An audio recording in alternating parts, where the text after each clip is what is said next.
Доброго времени суток, мои дорогие подписчики и гости моего канала. С вами канал Энергия Таро. А это значит, что сегодня нас с вами ждет очередной расклад. Перед тем, как мы начнем, я прошу поддержать это видео лайком. Это очень помогает мне в развитии канала. Также, если вы еще не подписались, то предлагаю сделать это прямо сейчас. Нажмите на колокольчик, чтобы не пропускать новые видео. Ссылки на все мои социальные сети, а также на мои личные контакты есть в комментариях под любым видео на канале.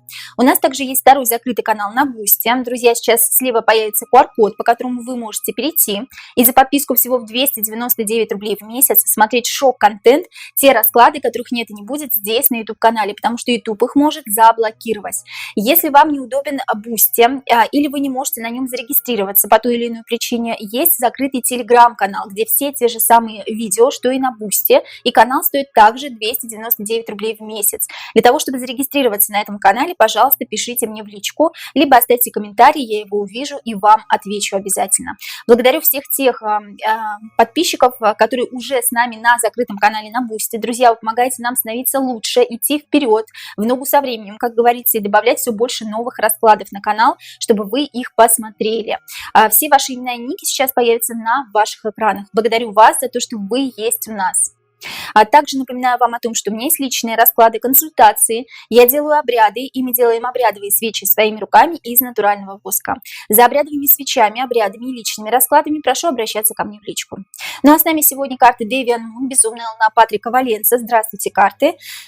И поговорим мы с вами сегодня о лидере группы «Пикник» Эдмунде Шклярском. Вообще, никогда ранее не интересовалась данной личностью, как выяснилось, зря, потому как после теракта в Крокус-Сити-Холле он открылся мне вообще абсолютно с какой-то новой стороны, несмотря на то, что я раньше вообще на него никакого внимания не обращала. Но прочитав о нем несколько статей и просмотрев несколько видеороликов, я поняла, что здесь можно копнуть глубоко. И не для того, чтобы просто, скажем так, как-то опорочить личность данного человека, а для того, чтобы люди, многие узнали о том, что за музыку они слушают и на какие концерты они покупают билеты, для того, чтобы вы не ходили на концерты группы «Пикник». Вернее, я делаю это не для того, чтобы вы не ходили на концерты группы «Пикник», а чтобы вы осознанно понимали, кому вы идете и какую музыку вы слушаете, и потом слушают ваши дети, друзья. Конечно же, изначально мы спросим про характеристику личности данного человека. Мы сейчас никак не будем приплетать мистицизм сюда или сатанизм. Характеристика личности – это наше становление, это наша суть, да? Это наш характер. Давайте сначала изучим характеристику личности Эдмунда Шклярского. Карты, покажите нам, пожалуйста, характеристику личности Эдмунда Шклярского. Что это за человек такой? Какой у него характер? Какая его основная суть? Характеристика личности Эдмунда Шклярского, лидера группы «Пикник». Карта Паж жезлов. Паж вообще это маленькая карта, но здесь не говорится о том, что он в каком-то зачаточном состоянии находится, да, или находится в состоянии ребенка, или он инфантильный какой-то человек, да, возможно, в какой-то степени, да, здесь мы можем сказать по характеру, что он действительно в каких-то моментах бывает инфантилен. Возможно, здесь, кстати, вот человек стоит на ходулях, и, возможно, вполне, что его не устраивает его рост, или у него по характеристике личности есть какие-то проблемы, какие-то психологические расстройства, возможно, это комплекс Наполеона, да, и ему не нравится свой маленький рост, своя фигура, внешность, и он хочет казаться выше, именно поэтому он встал на ходуле, именно поэтому он бежит вперед, даже рискуя, потому что лед сейчас может обвалиться под его ходулями, даже рискуя собой, своей жизнью, он идет вперед, для того, чтобы доказать другим людям, что он чего-то стоит. Вот здесь по Пажу жезлов явные психологические расстройства, потому что человек уже давным-давно взрослый, он не ребенок и не юноша. Зеленый костюм указывает на то, что он имеет комплекс самозванца, несмотря на то, что он сейчас много всего сделал, да, в своей карьере, он думает о том, что он получил это незаслуженно, возможно, действительно, потому что мы с вами еще не смотрели, а вдруг он заключил договор с темными силами, друзья. Так вот, здесь у нас на ходулях растут листочки, зарождается что-то, да, зарождается что-то сейчас, на данный момент, да, если смотреть на Эдмунда Шклярского как на его сигнификатор, что-то новое грядет сейчас в его судьбе. Возможно, он возьмет какой-то куш, да, возможно, он вступит в какую-то определенную степень масонства, кто его знает. Возможно, он какие-то новые песни напишет. Но по характеристике его личности он такой первооткрыватель. Он всегда стремился идти вперед, он стремился открыть какие-то новые горизонты для себя, и он и любит познавать что-то новое. Он очень творческий человек, на самом деле, повернут к нам левой, эмоциональной стороной, очень часто эмоционирует, очень чувственный, очень обидчивый, но свою обиду таит в себе и никому не показывает. А если уж он разозлился, то держитесь, да, здесь хочется сказать. Так вот, здесь человек рисковый, несмотря на то, что обстоятельства жизненные, в которые он себя ввязывает и впутывает, могут оказаться совершенно неинтересными потом для него, скажем так, мягко говоря, в жизни, он все равно идет туда, да, он все равно стремится, даже если он под лед провалится, как я уже сказала. То есть он не думает наперед, он думает потом, но идет и делает сейчас, понимаете, да, о чем речь? Да, немножко инфантилизма присутствует, однако достаточно умный и начитанный, и очень хитро слаженный человек. Он по жизни одиночка, любит идти и покорять какие-то высоты и вершины совершенно один, оставляя за собой позади своих каких-то попутчиков, соратников и коллег, да, по профессиональной деятельности, скажем так. Вот такая характеристика личности Эдмунда Шклярского. Не забываем, что здесь есть какие-то психологические моменты. Это скорее комплекс неполноценности, да, потому что парень зеленый, и комплекс самозванца здесь активно прослеживается. Следующий вопрос. Сильные и слабые стороны Эдмунда Шклярского. У всех у нас есть сильные и слабые стороны. Даже если человек вовлечен в искусство черной магии, да, в чем я нисколько не сомневаюсь по поводу Эдмунда, но мы, конечно, еще спросим. Даже если так, слабые стороны все равно имеют место быть. И чем больше слабых сторон, тем сильнее тяга к черному искусству для того, чтобы получить все быстрее, скорее. Сильные и слабые стороны Эдмунда Шклярского. Его сильные и слабые стороны. Сильные стороны. Какие его сильные стороны? Манипулирует, обманывает, очень хитер, умен, как я уже сказала, да, выкручивается, как уж на сковородке, и остается, выходит сухим из воды, да. Он может что-то выкрасть, возможно, текст какой-то песни, да, или что-то еще, но это я так не в буквальном смысле слова, да, или он может как-то обмануть, или он может как-то обхитрить своего оппонента и выйти сухим из воды, как я уже сказала, по пятерке мечей. Он считает это своей сильной стороной, он этим очень гордится. Я ухожу с поля боя непроигранным и непобежденным, я всегда остаюсь верен, скажем так, своим каким-то постулатам определенным, и я всегда остаюсь победителем.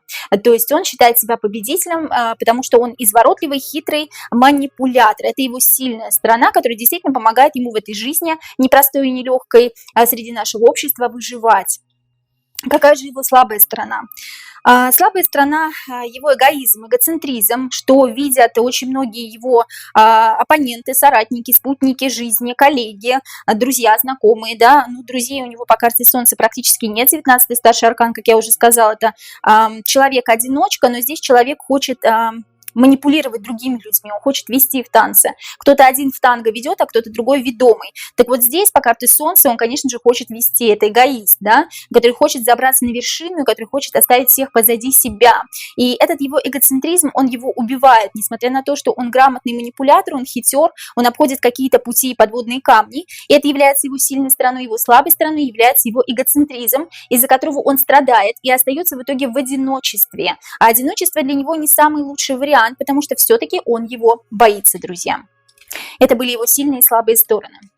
Следующий вопрос. Как прошло детство Эдмунда Шклярского и его отношения с родителями? Очень многие меня спрашивали, задавали мне этот вопрос, поэтому я сегодня его выясню, да, на картах Таро. Здесь еще есть момент, очень многие говорят о том, что родители тоже были какими-то непростыми людьми, возможно, были иллюминатами, по чьим стопам потом пошел Эдмунд, и, возможно, даже помогли ему заключением темного договора, но это мы выясним чуть позже. Как прошло детство Эдмунда Шклярского, его отношения с родителями? Как прошло детство Эдмунда Шклярского, его отношения с родителями, рыцарь жезлов, должен был что-то постоянно им доказывать, что-то вывернуться как-то наизнанку, чтобы доказать, чего он стоит по рыцарю жезлов. Ты нам покажи, чего ты стоишь, вывернись наизнанку по семерке мечей. Семерка мечей, здесь персонаж устраивает цирковое театрализированное представление для толпы людей, которых мы не видим, скорее всего, даже больше для самого себя, да, потому что его самооценка страдает, как я уже сказала, и пытается проглотить здесь меч, но если он его проглотит, он просто проткнет его. И здесь доказательство того, что ты чего-то стоишь перед родителями, да, отношения такие достаточно напряженные, потому что рыцарь жезлов это такая агрессивная карта, да, ожидание чего-то, ожидание роста какого-то, да, ожидание, что я вырасту наконец. Пытался не дать себя в обиду, были зубки такие на родителей, да, то есть родители, возможно, намекали на что-то или говорили что-то, говорили тому учиться, сему учиться, а Эдмунд, возможно, не слушал этого, да, но пытался родителям доказать, что он чего-то стоит, как-то защищал, оберегал свои границы и думал, когда же я наконец вырасту, побыстрее вырасти хотел. Либо это опять-таки, друзья мои, по поводу роста, да, его, то, что он не очень ему нравится то, что он невысокого роста, либо это по поводу его личностного роста, когда он хотел доказать родителям, что он стоит чего-то большего, чем он есть на самом деле. Да, уныние какое-то. Уныние от того, что как мне не доверяют как личности. Девятка жезлов, я стою на месте как будто бы, да, я на людях улыбаюсь, на мне маска, но на самом деле я чувствую себя откровенно плохо. Человек здесь лысый, босой, а человек не чувствует себя значимым в обществе, он чувствует себя уязвимым даже перед своими родителями, так как мы здесь про родителей все-таки говорим, он чувствует себя уязвимым перед своими родителями, постоянно должен что-то доказывать. А тут в основном мать, да, женская фигура, мама что-то либо требовала, либо что-то говорила, либо как-то порицала, ругала, возможно. Угу. Да, здесь он постоянно должен был что-то делать, что-то сочинять, что-то писать, возможно, да, возможно, действительно он творческая натура с самого детства, с юношества, возможно, что-то рисовал, что-то как-то выражал себя, да, пытался как-то себя выразить, а возможно, пытался выразить себя как-то не так. Почему? Потому что здесь художник двуликий, возможно, рисунки, которые он запечатлел на холсте и который увидела его мама, ей не понравились, и она сказала, что ты рисуешь такое, да, то есть вот здесь его какие-то творческие позывы могли не понравиться его родителям, в основном вот здесь мать, да, женская фигура говорит о том, что ты делаешь, что ты рисуешь, отворачивается от рисунков, которые нарисовал ее сын, а сын нарисовал либо в каком-то экстазе, либо в каком-то психопатическом состоянии, да, и здесь эти рисунки маме показались неуместны, а он очень сильно из-за этого негодовал и пытался доказать, что он все-таки чего-то стоит. Отношения такие достаточно напряженные, докажи мне, что ты на что-то способен, да. И он как-то пытался. С детства начинаются все наши какие-то прорехи, да, в жизни, во взрослой уже потом. И мы начинаем страдать уже во взрослой жизни, к сожалению, в осознанной, после того, как в детстве что-то вот не сложилось, не срослось с нашими родителями. Итак, страхи. Чего боится больше всего Эдмунд Шклярский? Боится ли вообще чего-то? У нас же все-таки у всех есть страхи какие-то. Страхи. Чего боится Эдмунд Шклярский в этой жизни больше всего? Чего боится Эдмунд Шклярский в этой жизни больше всего?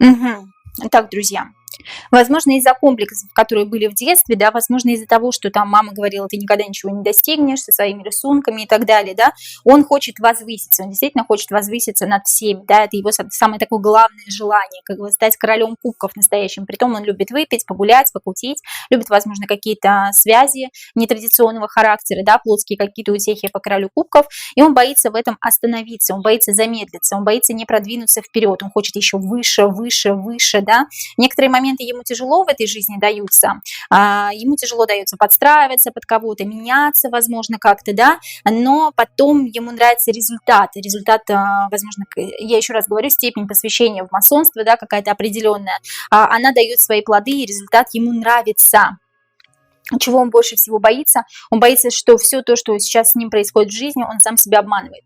Потому что все-таки в глубине души своей это глубоко раненый ребенок, когда-то тогда, в детстве. Я сейчас его никак не оправдываю, просто пытаюсь докопаться до сути, до глубины этого вопроса. И это глубоко раненый ребенок, который не нашел поддержки от родителей, да, не нашел поддержки от друзей, и пытается меняться в ногу со временем, идти дальше, очень боится стареть, очень боится смерти, боится очень. И знаете, мимикрирует, притворяется, что на самом деле он этого не боится.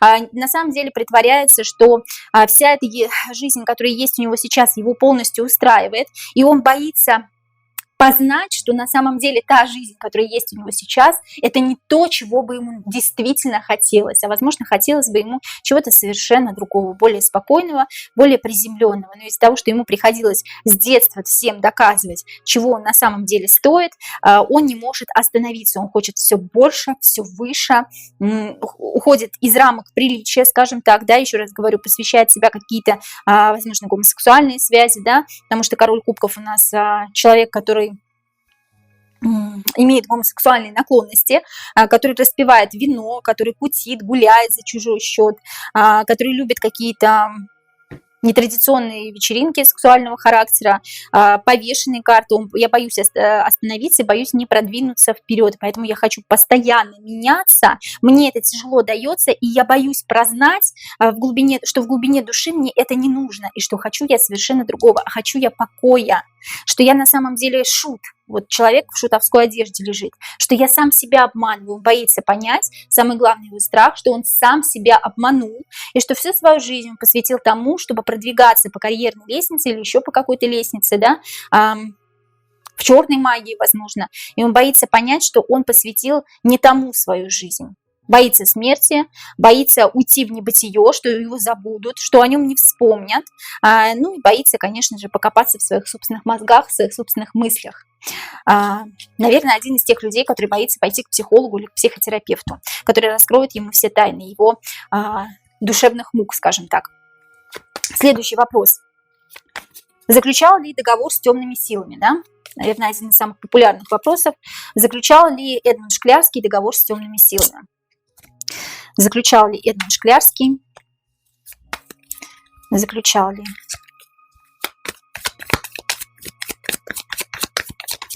Заключал ли Эдмунд Шклярский договор с темными силами? Давайте так, заключал ли договор?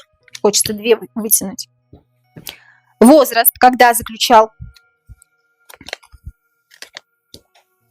И условия данного договора, если он действительно заключал. Условия данного договора. Заключал ли договор с темными силами Эдмунд Шклярский? Ощущение такое, что не он заключал, а что за него заключали тогда, когда он был в умеренности. Умеренность – это карта человека, который находится в состоянии жесткой депрессии. И когда человек находится в состоянии жесткой депрессии, он на все, на что угодно может согласиться, если это повлияет на его жизнь каким-либо образом. И тут императрица, главная в его жизни, женщина, возможно, мама, кстати, да, или, возможно, жена, кстати говоря, императрица, это тоже может обозначать жену.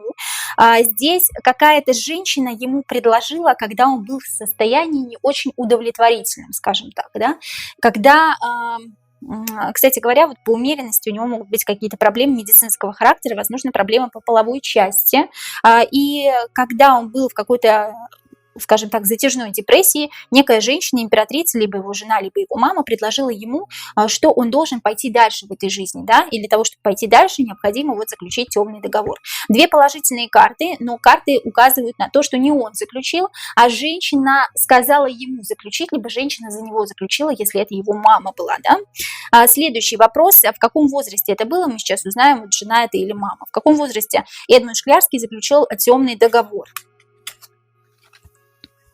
В возрасте неосознанном, возраст дурака, поэтому я могу предполагать, действительно, заключил, да, карта дьявола, привязанность к кому-то, привязка, скорее всего, к маме была, и привязка, скорее всего, была к маме с детства, это аддикция, карта дьявола, когда я привязан к человеку, когда я пытаюсь ему всеми правдами и неправдами доказать, чего я стою. И, скорее всего, мама была непростая женщина, потому что здесь у нас шахматный пол указывает прямым образом на иллюминатов, масонов, сатанистов, либо на очень хитрую натуру. Здесь мама такая очень любит себя и хочет для своего сына самого лучшего, скажем так, да. Очень многие родители в мире шоу-бизнеса заключают за детей темные договора, думая, что это будет только на пользу их детям, скажем так. Карта дурак – это карта человека неосознанного, карта человека маленького еще совсем, да, глупого. А здесь возраст по дураку может быть, конечно, и старше 12 лет, потому что только до 12 лет родители имеют право заключить за детей темные договора. Однако здесь я явно вижу, что карта дьявола указывает не на аддикцию к своей супруге, а на аддикцию к своей маме, потому что все идет с детства. Понимаете, карта дурака – это все-таки был возраст до 12 лет или старше. Давайте посмотрим. Потому что привязанность к маме могла уйти в привязанность к супруге. Понимаете? Даже если он имеет другую ориентацию, все равно эта мысль из детства, она могла закорениться в нем и остаться во взрослом возрасте. Итак, он заключил договор до 12 лет или после 12 лет все-таки? Это мама или это супруга помогла ему, скажем так, выйти на новый уровень? До 12 лет или после 12 лет. Нет, это все-таки супруга, друзья мои. Королева кубков указывает на женщину любимую, но любимую даже не в плане того, что он ее любит как женщину, а любимую то, что она ему очень сильно помогла продвинуться в этой жизни, и она к нему с любовью, а он принимает эту любовь. И договор был между ними, потому что, я так вижу, они поменялись местами в доме. Женщина главная, мужчина как бы под женщиной. Мужчина исполняет какие-то женские функции, скажем так. Все-таки заключение договора произошло в осознанном возрасте, во взрослом возрасте, и натолкнула его на эту мысль не мама, а супруга, но в связи с тем, что он хотел что-то доказать своей маме все детство, и поэтому привязанность к женскому роду, к женскому полу у него начинается с детства. Закоренилась она и укоренилась она в детстве, друзья. Вопрос условия данного договора, данного темного договора, который заключил Эдмунд Шклярский. Ну, он полностью играет, да, тут элита у нас показана, десятка пентаклей, он полностью играет в игры элиты, так как элита повелит ему, скажет ему, что ему делать, куда ему идти, точно так и будет. Здесь опять шахматная доска, да, игры черного и белого. Всю жизнь мы играем в черное и белое. Кстати, шахматную доску тоже придумал масон.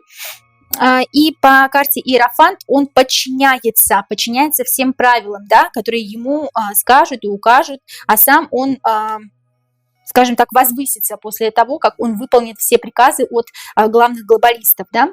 Здесь условия темного договора возвысится, как он и хотел, собственно говоря, над всеми, да, но для этого нужно выполнять все условия темного договора, которые ему скажут и укажут путь наверх, скажем так, да, даже если это будет жертвоприношение. А Иерофант – это принести себя в жертву какому-то человеку, священнослужителю, да, здесь в рясе, мнимый гуру, инфо-цыган. Да, принести себя в жертву кому-то и приносить в жертву других людей ради того, чтобы возвыситься над другими людьми. Я же говорю, обычно люди, которые имеют комплекс неполноценности, они чаще всего заключают темные договора. Следующий вопрос. Как выглядело заключение договора у Эдмунда Шклярского? Очень многие меня спрашивают, а как выглядит заключение темного договора? Во-первых, у меня есть видеоролик, видеорасклад на YouTube-канале, где-то здесь появится сейчас. Можете перейти и посмотреть, но я хочу уточнить, как выглядело заключение договора именно у Эдмунда Шклярского. Это было закрепление кровью какой-то, или это был устный какой-то договор. Как выглядело заключение договора именно у Эдмунда Шклярского, темного договора? Опять вот эта женщина, да, всплывает, опять это умеренность, опять это женщина.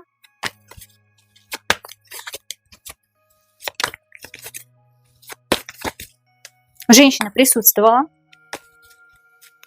на заключении данного темного договора, потому что женщина как-то была проводником. Здесь проводник наверх. Карта умеренности, переливание чего-то, возможно, переливание крови друг в друга, да?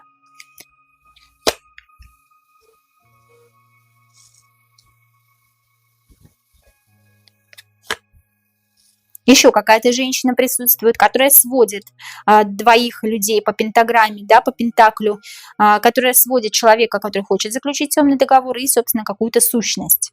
Человек сводящий, человек, который порекомендовал, это императрица, это супруга, сам оппонент, переливание крови, выход в какое-то новое измерение, в какой-то астрал,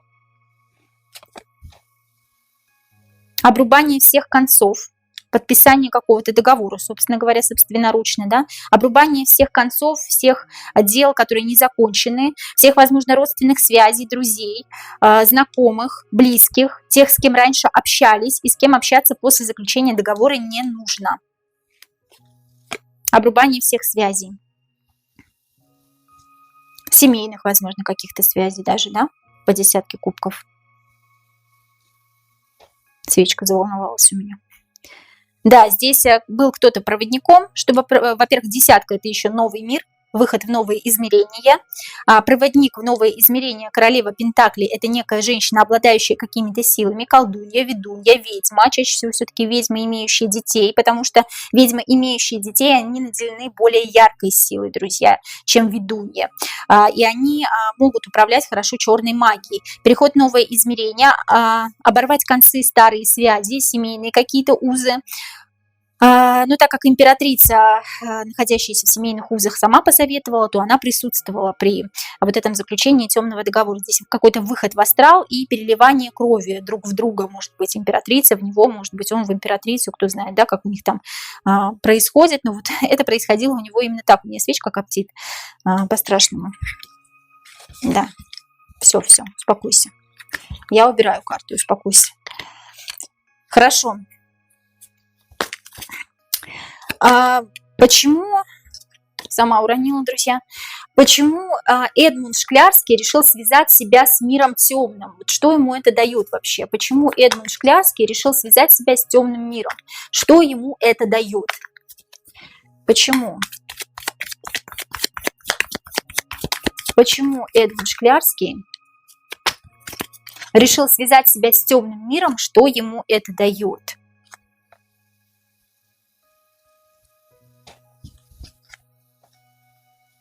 Меняется. Хорошо, меняется что? Силы его более сильные. То, что раньше казалось тяжелым грузом. То, что раньше казалось тяжелым грузом, тяжело, тяжко, тяжелый груз. Хоть волком вой, хоть плашмя ложись. Сейчас я не обращаю на это никакого внимания. Мне все равно вообще. На издевки, на какие-то, на внешность, на мою, да, мне вообще все равно. Мне стало все равно, ничего в этом мире не важно. Я меняюсь каждый раз. И такое ощущение, как будто я зависаю во времени. То ли он жизнь себе так продлевает, да? Как перерождение какое-то даже. Продлеваю себе жизнь, долго вишу в пространстве. Преодоление своих каких-то комплексов, я же говорю, это эго, эгоцентризм его, да, я меняюсь, я становлюсь сильнее, я становлюсь грамотным манипулятором по карте Солнца, я умею вести в танце, я умею вести за собой людей, люди идут за мной, возможно, я обладаю чем-то гипнотическим, голосом, характером, внешностью, харизмом, жестикуляцией, люди идут за мной, сами того не понимая, что я их гипнотизирую. Что ему это дает? Это дает ему возвышение над всеми теми, кто рядом с ним, как он и хотел, собственно говоря. Какое отношение к себе в прошлом было у Эдмунда Шклярского до заключения темного договора? Были ли комплексы какие-то? Но мы уже выяснили, что были. Ну, давайте поподробнее расспросим. Да? Друзья, если вам не интересны эти моменты все, да, по поводу его личности, вы можете перемотать, там есть другие вопросы, там есть тайминг. Некоторые мне говорят, что очень долго рассказываю, что очень много вопросов задаю, вы всегда можете переключить. Или меня вообще переключить, если хотите. Но я, конечно, хотела бы, чтобы вы досмотрели до конца, потому что это интересно, по крайней мере. Какое отношение к себе в прошлом у Эдмунда Шклярского, как Эдмунд Шклярский относился к себе, как к личности, к физике своей, да, к менталке к своей до подписания темного договора. Как Эдмунд Шклярский относился к себе, как к личности до подписания темного договора. Давайте 2 карты, 3 карты давайте вытянем, 3 идет. И как он относится к себе сейчас, после подписания темного договора. Как относился до и как относился после. Ну, после, конечно, ему сам дьявол, да. Сам дьявол дал в руки крылья, скажем так. После, начну сначала с того, что после, почему тут мне хочется начать, после подписания темного договора с дьяволом, тут сам дьявол вышел, да, он как будто бы потерял вот эту связь. Потеря, не хочу больше, потерял связь с прошлым. Его больше не колышет, извините меня за грубость, да, то, что связывало его с прошлым, пуповиной буквально со своими родственниками, родными, друзьями старыми, которые остались в прошлой жизни, да, те, которые говорили, ты никогда не вырастешь, никогда ничего не добьешься. Нет, больше чувства и эмоции меня вообще никак не колышет, скажем так, да, если грубо говоря, потому что дьявол в этом помог. Аддикции нет, нет привязки к родному дому, нет привязки к вот тем старым стереотипам, когда я был вот такой, когда я вот ничего не мог, когда мама там говорила мне, да что ты рисуешь, да некрасиво получается, да как-то страшно, да, нет привязки, все, ушла эмоционалка, ее больше нет, я больше не эмоционирую на это. Ушли вот эти мои старые, скажем так, старые какие-то стереотипы, да, и старое мое волнение, какая-то тревога моя старая, потому что вот я что-то не могу там, допустим, да, освободился он, душевно, мысленно освободился. Как он к себе сейчас относится? Прекрасно. Он освободился, он чувствует себя свободным. Как он относился к себе раньше? Зажатый. Туз пентаклей, да, карта зажимает пентакль к себе, прижимает дракошка, жадный, зажимает, никому не отдает. Как он к себе раньше относился? Зажимался очень, да, был не уверен в себе, не мог раскрыть крылья свои. Думал, что вот ему от природы по страшному суду, по какой-то карме непонятной досталась странная внешность. По королеве кубков здесь внешность такая более женственный голос, может быть, низкий рост, как у девушки, да, здесь вот что-то со внешностью. По королеве кубков здесь что-то женственное есть, что он в себе не принимал. Не хотел, по крайней мере, принимать, да? Да, по карте страшного суда он думал, за что мне такое досталось. И зажимался, стеснялся, скажем так. А вот здесь вот сейчас он просто освободился от этих мыслей, что ему это дает, как он к себе относится, да? Психопатические расстройства личности Эдмунда Шклярского. Психопатические расстройства личности Эдмунда Шклярского. Психопатические расстройства. Есть ли вообще какие-то психопатические расстройства личности? Есть у нас у всех психологические расстройства, это 100% практически у 99% населения планеты Земля. У нас у всех есть какие-то думки, да? Психопатические расстройства личности Эдмунда Шклярского.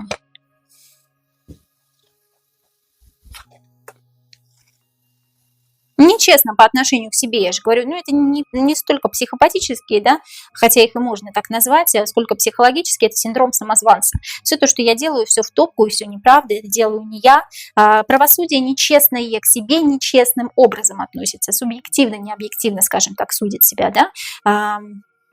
Да. Вот есть мания величия, слишком много о себе мнит, а есть комплекс какой-то неполноценности, да, вот я не такой, как все, даже если я много всего сделал, мне это досталось вот каким-то другим путем, да, я не сам, скажем так, я не сам являюсь хозяином своей жизни, да, синдром самозванца. Карта императора. Император еще указывает на тиранию, либо его тиранили в детстве, либо он имеет какие-то извращенные наклонности сексуального характера, либо его в детстве тиранили действительно, да, либо был отец, какая-то мужская фигура, которая била, возможно, физически как-то унижала, принижала его, либо он сейчас любит принижать и унижать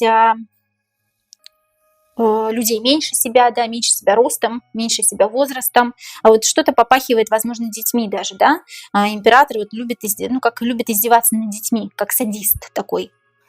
Возможно, здесь попахивает растлением малолетних по императору. Возможно, его действительно в своем детстве унижали, принижали. Он хочет добить того, кто меньше него. Это опять-таки берет свои истоки в детстве.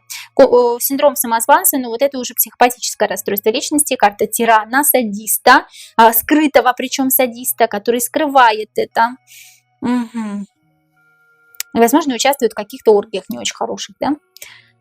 Возможно, даже с детьми. Не побоюсь этого слова.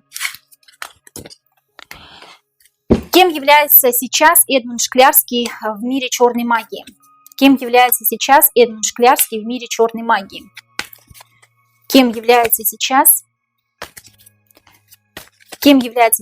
на данный момент Эдмунд Шклярский в мире черной магии? Все что-то ему надоело. Что-то он хочет больше, выше, а ему не дают, вот как будто ему по 4 кубков сейчас должно было что-то достаться, что-то должно было перейти, или какую-то степень он более высокую в масонстве должен был перейти, а что-то вот ему не понравилось, либо что-то ему не так как-то сделали, либо ему еще не додали чего-то, да, он как-то расстроен как будто очень сильно. Вроде все у него есть, тут женщина стоит на балконе на своем замке, и вроде и океан за окном, да, и корабль проплывает, и замок такой красивый, и есть все ключи у него от дверей, да, то есть и одежда дорогая, да, из фиолетового оттенка, пурпурного оттенка цвета знати. Но что-то все не устраивает его, по 4 какая-то апатия. Трансформация сейчас у него происходит, да. Он должен перейти в какую-то новую, я же говорю, на новую ступень, на какую-то шагнуть. Все, что старое, остается в старом, все, что новое, сейчас приходит в его жизнь. Но он все как будто никак не дождется, то ли терпения не хватает, да. Да, вот что-то вот он как-то возвыситься должен по королеве Пентаклей. Но для того, чтобы возвыситься, нужно было принести кого-то в жертву. Он наступил, видите, на кого-то наступил. Кстати, королева Пентаклей может обозначать переходящий знак зодиака от девы к... Кто там после девы у нас идет? Напомните мне. Вот что-то вот здесь вот полуземное, полувоздушное, как будто бы. На кого-то наступила, кого-то недавно принес жертву. Но это по поводу Крокус Сити Холла все-таки, да, скорее всего. Для того, чтобы перейти на новую ступень масонства, нужно принести жертвоприношение. Королева Пентакли наступила здесь на ребенка, на своего, либо это народ, да, на который наступили буквально в Крокус Сити Холле. И здесь он получает какой-то ресурс от высших или от низших существ для того, чтобы перейти на новый уровень. Но все никак не дождется, как будто терпения не хватает, он этим очень недоволен. Употребляет ли наркотики? Был еще такой тоже вариант, что Эдмунд Шклярский может употреблять наркотики, потому что у него очень многие песни связаны с наркотическими веществами. Если прислушаетесь, присмотритесь его тексты, да, там как раз говорится об этом. Употребляет ли Эдмунд Шклярский наркотики?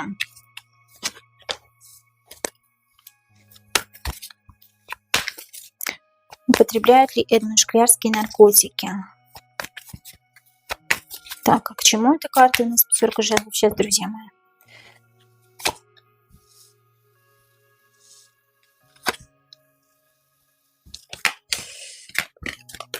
Следующий вопрос.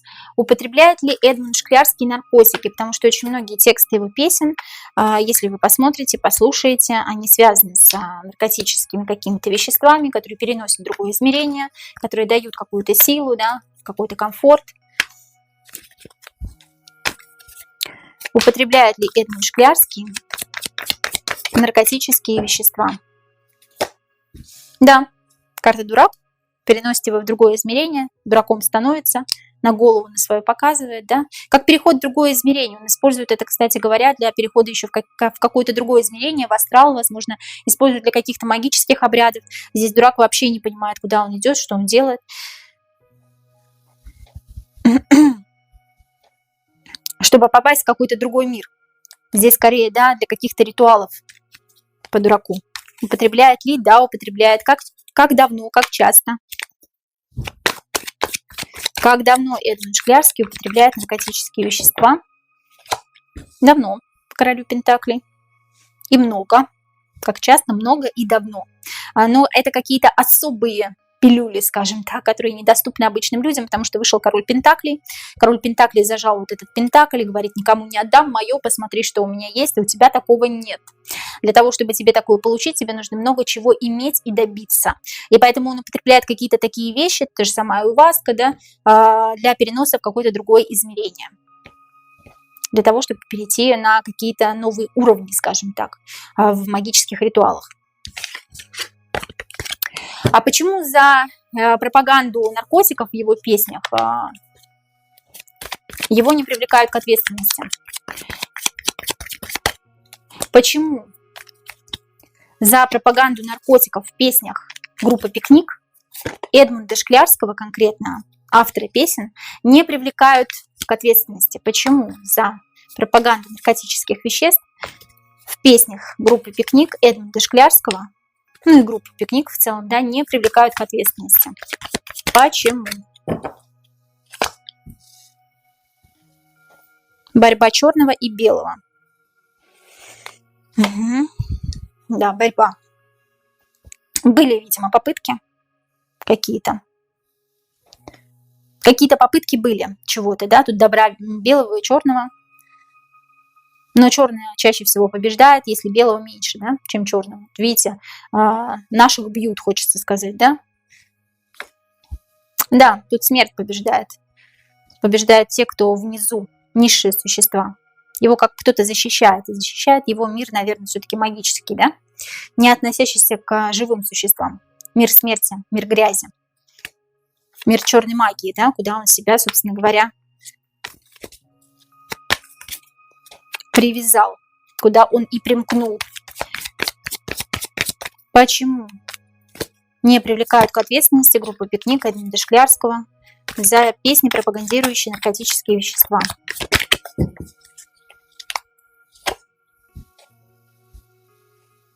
Потому что смерть, она нужна. Она должна быть в творчестве. Люди это любят. Да, люди это любят. Людям нравится, когда много негатива. Много негатива людям нравится. Люди возвышают еще больше певца, группу и так далее, да. Еще какое-то гипнотическое влияние группа имеет на людей, на обычных. На кого-то имеет влияние, на кого-то не имеет. Люди с критическим мышлением, они как-то стороной обходят данную группу, да, как-то не слушают ее, а люди, не обладающие критическим мышлением, все-таки, вот вы уж извините меня, друзья, те, кто слушает группу «Пикник», просто прислушайтесь к тексту песен, я надеюсь, вы узнаете, поймете, увидите, что там все ненормально.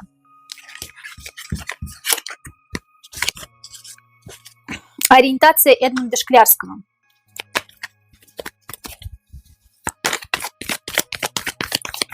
Ориентация Эдмунда Шклярского.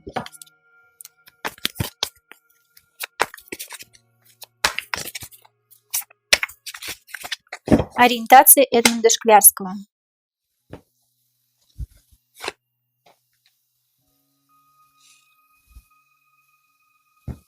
Что-то как вам объяснить? Здесь не ориентацию мне показывают. Сейчас я ориентацию посмотрю. Здесь проблемы какие-то, да? Половая дисфункция.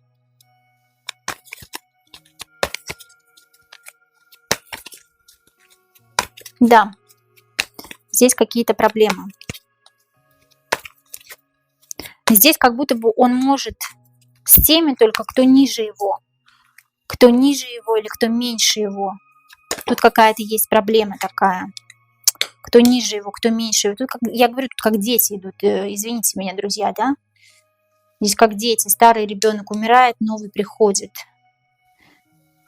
Обряды с детьми, вся вот эта вот ерунда.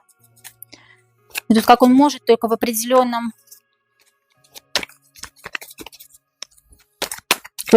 время, в определенном месте, знаете, как в определенном состоянии только. Здесь что-то какие-то проблемы с этим. Ориентация. Ориентацию покажите мне Эдмунда Шклярского. Ориентация Эдмунда Шклярского. Ориентация.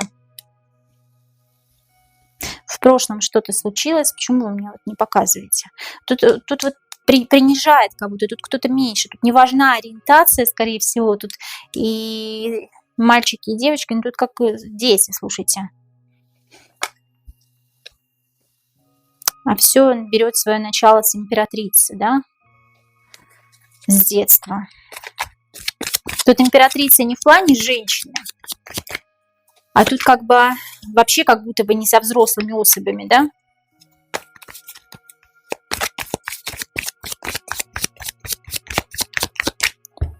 Что было раньше с императрицей? Из-за того, что произошло что-то в детстве, надломилась психика. Да, надломилась психика, башня, крыша. Крыша едет не спеша, тихо шифером шурша, хочется сказать, да?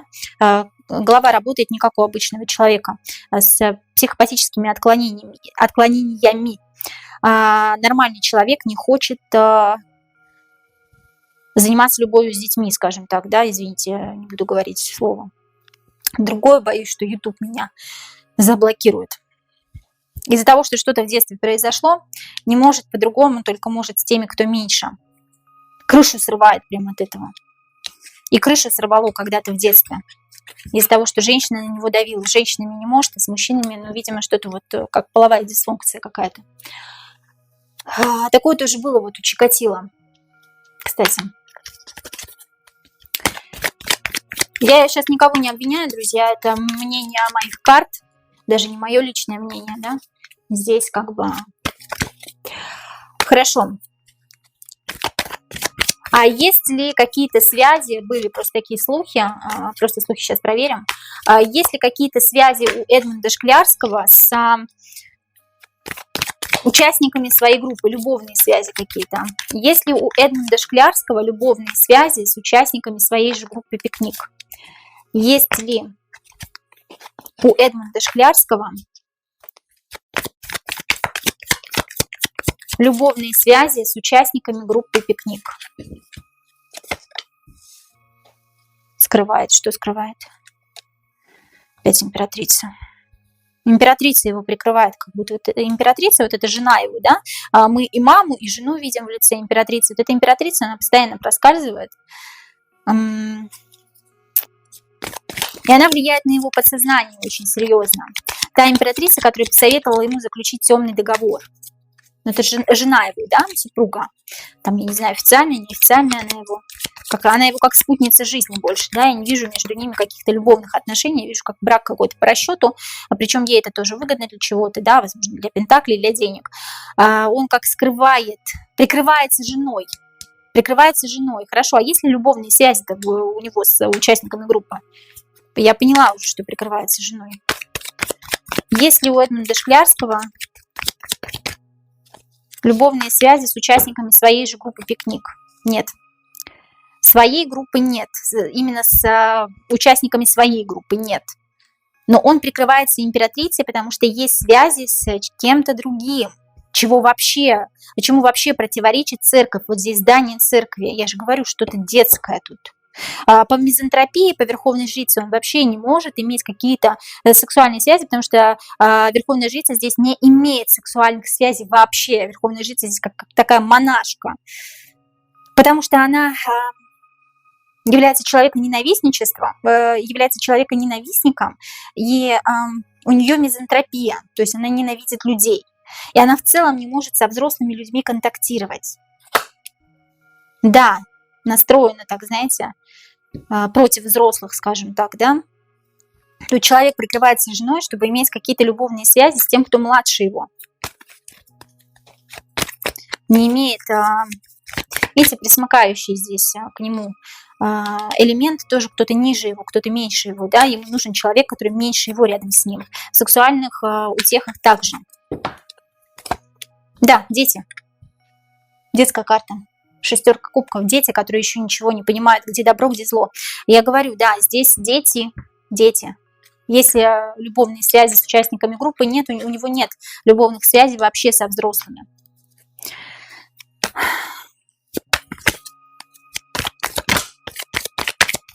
Действительно ли Эдмунд Шклярский подмял под себя группу «Пикник» в 1981 году, заставив исполнять только свои авторские песни? И для чего ему это нужно? Помог ли ему кто-либо в этом и кто? Действительно ли Шклярский подмял под себя группу «Пикник» в 1981 году, заставив исполнять только свои авторские песни? И для чего ему это было нужно, если это правда? Действительно ли он подмял под себя группу в 1981 году? Как-то полюбовно решили они все-таки этот вопрос, и помогла ему в этом женщина, королева кубков. Его любимая женщина, женщина, которая ему во всем помогает. Возможно, та же самая императрица, возможно, та же самая жена. У меня был вопрос, связана ли его супруга Елена Павловна с становлением группы «Пикник». Чуть подальше я задам этот вопрос, но ему какая-то женщина помогла в этом. Полюбовно решить вопрос с ребятами так, чтобы они действительно согласились, он не подмял жестко, они согласились исполнять его авторские хиты. Для чего ему это было нужно? Для повышения самооценки. Заблудился в 3 соснах. Карта детская опять. Повышение самооценки. Да, хочу и все. Карта желания. Хочу, а значит получу. Такой, знаете, самодур немножко в этом плане. Просто хочу и все. Хочу, чтобы все знали, вот, что это мое. Исполните мое желание. Ваше желание для меня закон, хочется сказать, да? Ну, тут женщина какая-то помогла. А связана ли его супруга Елена Павловна с становлением группы «Пикник»? Связана ли супруга Эдмунда Шклярского Елена с становлением группы «Пикник»? Эта жена ему помогла?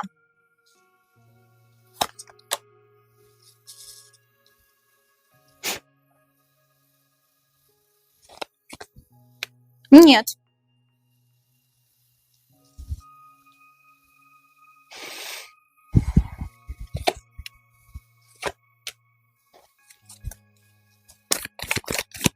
Сейчас, друзья мои. Тут какая-то муза, тут какая-то королева кубков, тут не жена. Жена ему помогла заключить темный договор, вернее, не помогла, а сказала ему, что ему необходимо заключить темный договор. Да? Тут какая-то королева кубков смогла его продвинуть вперед. Такая умеренная, спокойная, в отличие от его жены. Какая-то тоже в творчестве, да? Какая-то, знаете, в каких-то театральных постановках тоже какая-то в творчестве задействованная женщина. Какая-то из мира творчества, продюсер, может, какой-то еще что-то. Да, продюсер, который продвигает людей, продвигает молодые таланты. Вот, друзья, это не жена. Это женщина, которая продвигает молодые таланты, помогла ему и его группе продвинуться вперед. Но жена ему помогла в других аспектах. Королева кубков – это любимая женщина в каком плане? В том плане, что она его муза, она ему помогала, да? Это не значит, что он ее любит как женщина.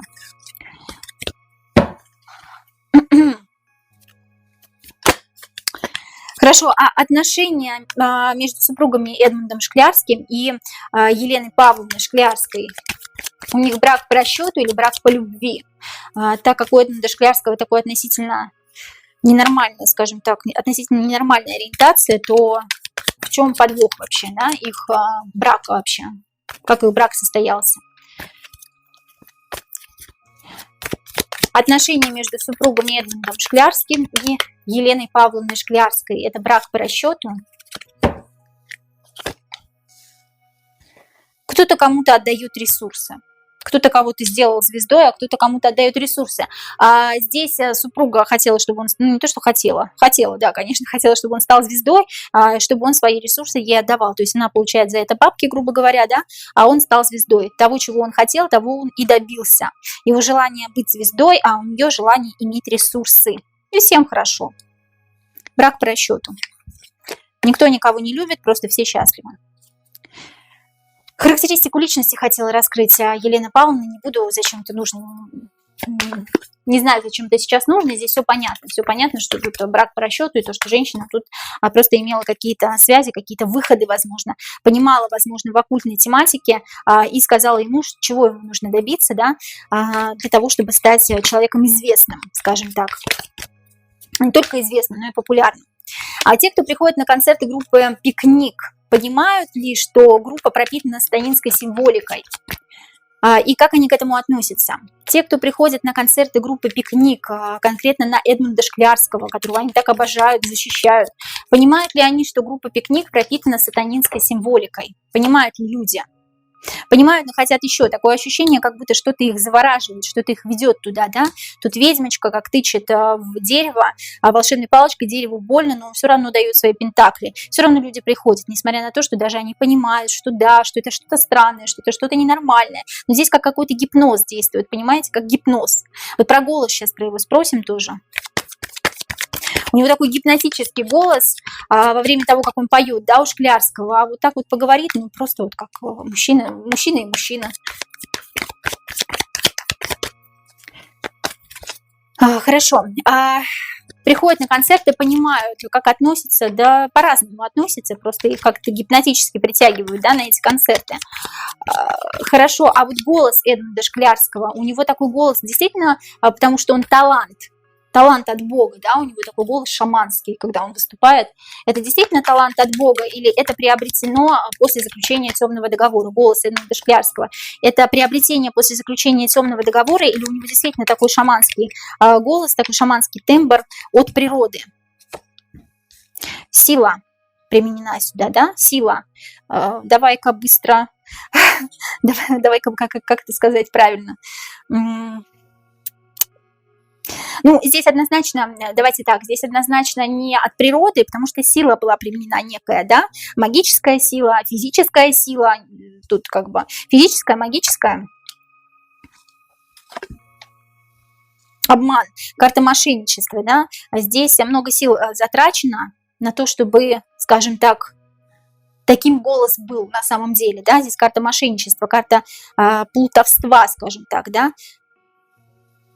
Цыганка танцует на публику, но никто не знает, что цыганка сейчас через мгновение обворует и обчистит карманы тех людей, которые смотрят на ее завораживающие представления. То есть это как гипноз такой, этот голос как гипноз, и он вынужден был применить какую-то силу сверхъестественную, долго добивался этого голоса, да, то есть это не природные какие-то вокальные данные, он долго добивался того, чтобы этот голос в нем поселился, скажем так, да, тут как подселенец какой-то, тут, знаете, вот, да, я поняла, тут как отрывает как бы пасть у рыбины и вселяется как бы в эту рыбину, да, у рыбины не может быть такой силы, как у человека, но человек как бы вселяется, вот сейчас он просто вселится в эту рыбу, и у рыбы будет много силы. Понимаете, да, о чем речь? И вот здесь вот как подселенец в человеке, подселенец, сущность. Вот она рядышком сидит, да, которая помогает покорить мир. Посмотрите. Сущность в короле мечей. Король мечей – это все-таки воздушный знак зодиака, друзья. Это как раз Эдмунд Шклярский, да, все-таки воздух. Воздухом веет, скажем так. Как переход, знаете, от земного к воздушному знаку. И здесь есть какой-то подселенец, который дает эту силу. Вот так. Так, сейчас следующий вопрос, друзья. Перевернула страничку. Участвует ли Эдмунд Шклярский в жертвоприношениях, практикует ли вампиризм, вампиром его часто называют, да, то есть те люди, которые действительно пьют кровь, поклоняются сатане, потому что мы все понимаем, что настоящих вампиров не существует, но есть те люди, которые просто вот выказывают дань сатане, скажем так, да, когда становятся вампирами и пьют человеческую кровь. Участвует ли Эдмунд Шклярский в жертвоприношениях? Участвует ли Эдмунд Шклярский в жертвоприношениях?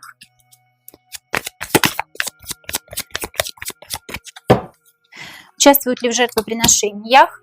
Практикует ли вампиризм, каннибализм, растление малолетних? Жертвоприношения детские. Дети, чтобы получить ресурс. Дети.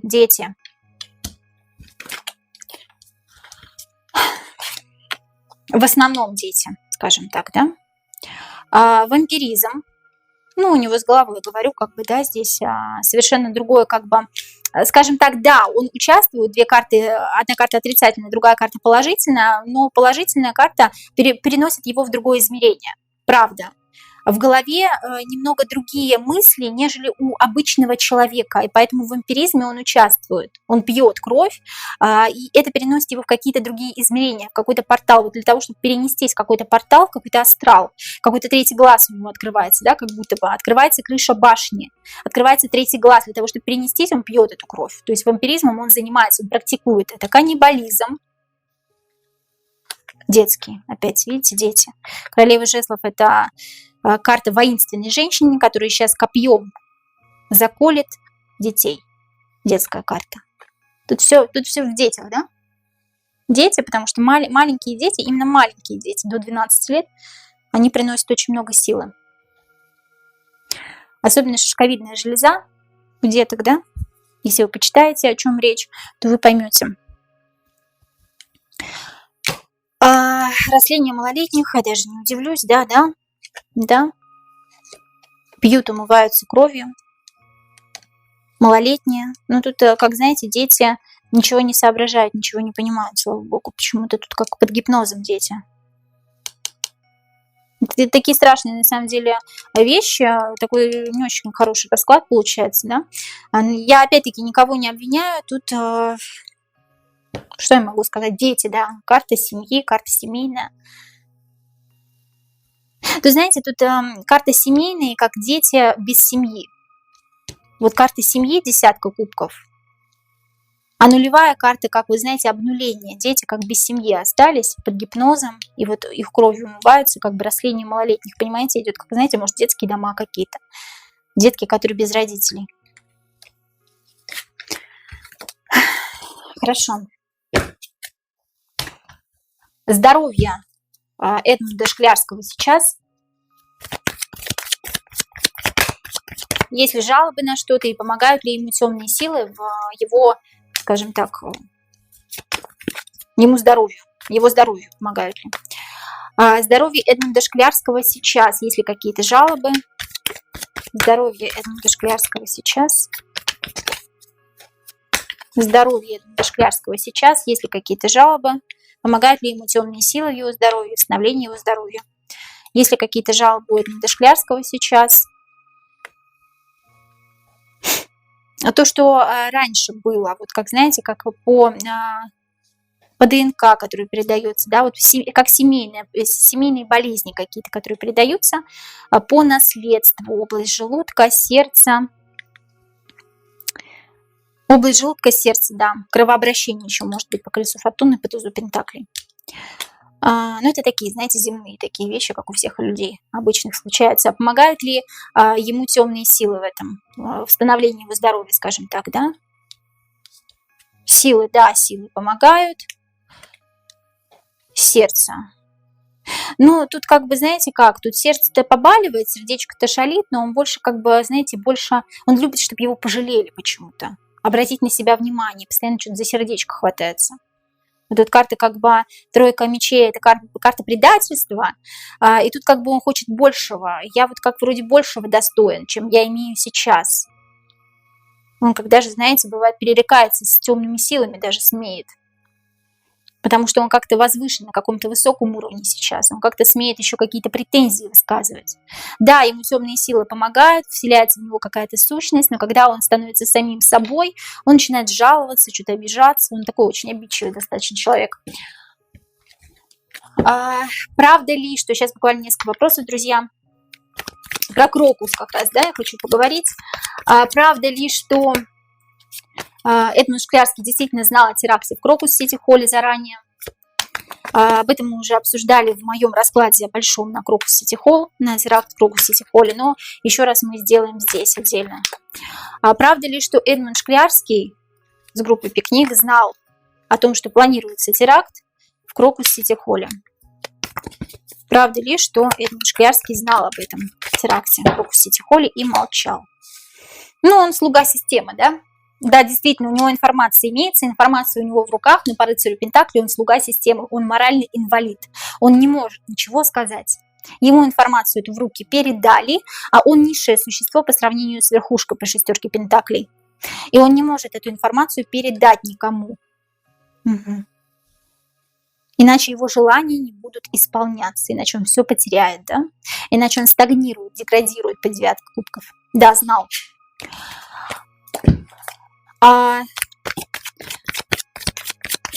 Правда ли, что за приманку, скажем так, за привлечение людей на свой концерт в Крокус-Сити-Холл Эдмунд Шклярский получил деньги? Или он еще что-то получил? Правда ли, что за привлечение людей на свой концерт в Крокус-Сити-Холл Эдмунд Шклярский получил деньги? Правда ли это? Или он еще что-то получил? Правда ли, что получил деньги? Получил.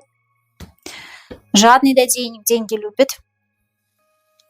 Закопайте меня в аду с этими деньгами, да? Четверка пентаклей. Ну, тут вообще на самом деле не в деньгах дело. Деньги-то получил, деньги любят, но тут не самое главное деньги, потому что четверка пентаклей выпал же не король пентаклей, не королева пентаклей, да? А деньги не самое главное тут, да? А что еще получил? Ну, конечно, преимущество, переход в новые измерения. Я концерт так и называл, должен был называться «Новые измерения». Десятка – это переход в новые. Десятка кубков – переход в новое чувственное, во что-то такое, что потом выльется для него две десятки даже, да, тут десятка пентаклей, десятка кубков, во что-то такое, что выльется для него какой-то новой ступенью в его масонстве, да, в его последовании масонству. Он получил какую-то новую ступень в масонстве, но еще до нее не дошел. Ему еще вот как бы его отдают, ее отдают, эту ступень, пока он еще не вступил, скажем так, в права.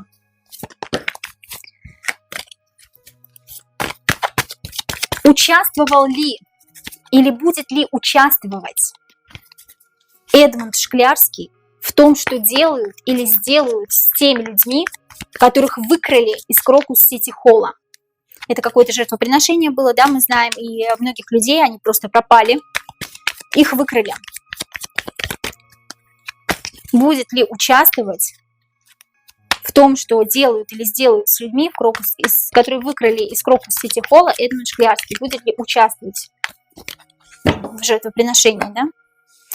Нет, он здесь свое он сделал уже, да? Он свое сделал, две девятки, стагнация, стой на месте, деградируй или стой на месте, да? Стоим на месте, ничего не делаем. Он в этом участие принимать не будет, он свою роль сыграл уже. Совершенно другие люди, люди выше него здесь. Благотворительный концерт, который 27 марта прошел в Питере, людей еще не похоронили, а в Питере уже прошел второй концерт, на который, кстати, люди пошли спокойно, да, меня это удивляет очень сильно, на самом деле. Благотворительный концерт 27 марта, который прошел в Питере, группа «Пикник», деньги говорили, то, что пойдут на благотворительность, да, тем людям, которые погибли, семьями этих людей. Действительно ли эти деньги пошли туда? Действительно ли эти деньги пошли на благотворительность концерта, который прошел 27 марта 2024 года группы «Пикник»? Из рук в руки передается. Ну, денег гораздо меньше, да, придет и к тем людям, которые действительно этого заслуживают. Тут как будто все вот продербанили, отобрали кусочек. Тут нет, тут половина на половину разделится. Кому-то пойдут, кому-то не пойдут, на кого-то забьют, кто-то поделит между собой, да, тут какая-то драка собака между этими деньгами. Нет, такая мелочь какая-то, знаете, тут просто больше гонора, больше крика про эти деньги, да. Вот, кстати, по поводу растления малолетних, вот я сейчас вспомнила, да, если вы начнете мне там говорить о том, что вот я тут все притягиваю за уши, посмотрите их клипы, особенно тот клип, где они стоят все в черном, а девочка маленькая, лет 5, может быть, 6, бегает там в белом костюмчике вокруг взрослых дядек. Интересно, да, что маленькая девочка вокруг взрослых дядек делает в белом платьишке, все стоят в черном, и тут Эдмунд Шклярский на белом полотне рисует кровью знак своей группы сатанинский, и рядом рисует маленького ребенка. Вы просто посмотрите этот клип, вы сразу все поймете. Что у Эдмунда Шклярского, что у Тимати, кстати, про Тимати мы сегодня не говорим, но тоже коснемся, у них есть татуировка, которая говорит о принадлежности к людям, разливающим малолетних. Последние две карты, последние два вопроса. Самая страшная тайна Эдмунда Шклярского. Самая страшная тайна. Самая страшная тайна. Ну, самая страшная тайна — это то, что вот происходят какие-то обряды, ритуалы, оргии, да, непонятные связи, обливаются кровью невинных людей, да. Самая страшная тайна — это как раз вот все, что касается мира темной магии, колдовства. Боится раскрыть все то, что на самом деле происходит на этих оргиях, на этих вечеринках, потому что там происходит вообще вплоть до поедания людей, да. Это самая страшная тайна, и действительно тайна есть, да, карта Луна сама выпрыгнула. Да, там рыцарь жезлов, беспорядочные сексуальные связи, поедание людей и обливание их кровью, да, для ритуалов. Будущее Эдмунда Шклярского. Давайте Ну, на этот год. Дальше мы будем заглядывать в будущее Эдмунда Шклярского на этот год.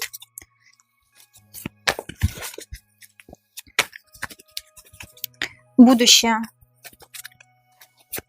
Эдмунда Шклярского.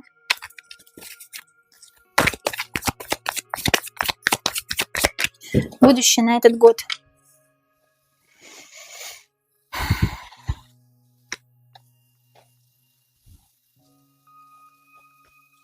Подпишет какой-то новый контракт, который как-то произойдет, как-то неправильно произойдет, он либо в неправильное время, знаете, когда будет идти борьба темного и белого, либо в неправильное время суток, либо как-то вот, знаете, какой-то договор неправильный будет подписан. Какой-то концертный договор, да, то есть либо он будет выступать, когда будет идти война какая-то громкая начнется, либо будет выступать, когда будут какие-то смерти. Чем больше смертей будет, тем больше он будет выступать. Вот здесь что такое.